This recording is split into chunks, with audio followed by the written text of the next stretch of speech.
So we're talking about a 20-year span here that you've had your hand in DDoS remediation in some form or another, on and off. I realize you've been doing other things as well, but like, can you talk about what have the solutions changed at all? Like, when someone said, they got DDoSed in 2003 versus now, is there a different set of a different flow chart of like, what do we do first? What do we do second? Or are you still kind of working from a lot of the same playbook?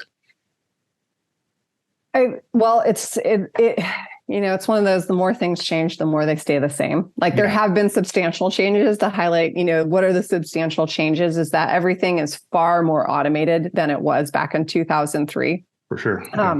We were just, there was some pieces of hardware that did very specific sort of DDoS attack mitigation, but for the most part, we had to build a lot of our own mitigation, especially for like layer 7 type attacks. So application attacks. We had to set up like a big reverse proxy bank to basically filter web requests that had we would look for some header on them or some specific something upon which we could block the request. There was nothing at the time that existed that could do that sort of filtering. So we built our own solution completely for mitigating simpler things like SYN floods, which is just a huge inbound bunch of SYN packets, which is the first packet in the TCP handshake.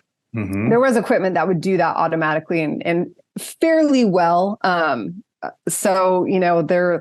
It was a mixture of all these different things, and we had to sort of look at the attack and figure out, what path do we send it in our network to get mitigated correctly. So it was a lot of manual and then automating those steps, which is a lot of what I did, which was figuring out the higher level, like the application attack defense, and then figuring out how do we actually automate our network to make this happen. And now you have appliances that will mitigate attacks through layer 7, all on their own. They don't need to be told anything. So by that means it's way more sophisticated, but at the same time, the attacks have grown more sophisticated as well. Okay, that's what I was going to ask. So obviously the fact that this is still a viable attack strategy suggests to me that like we have not come to a set it and forget it sort of system where they just don't get through the field. So I guess to start with here, can you sort of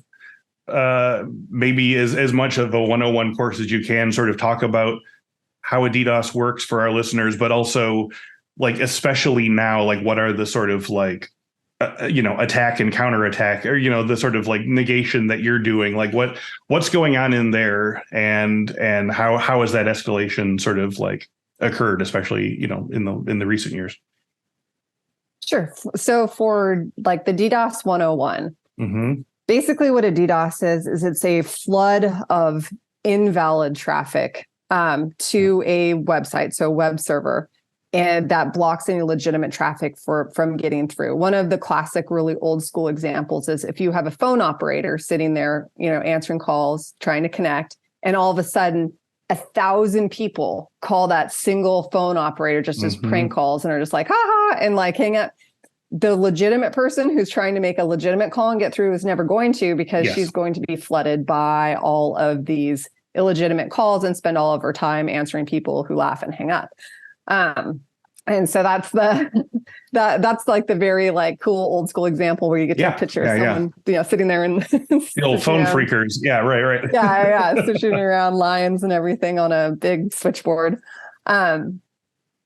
And so, what that means in terms of actual,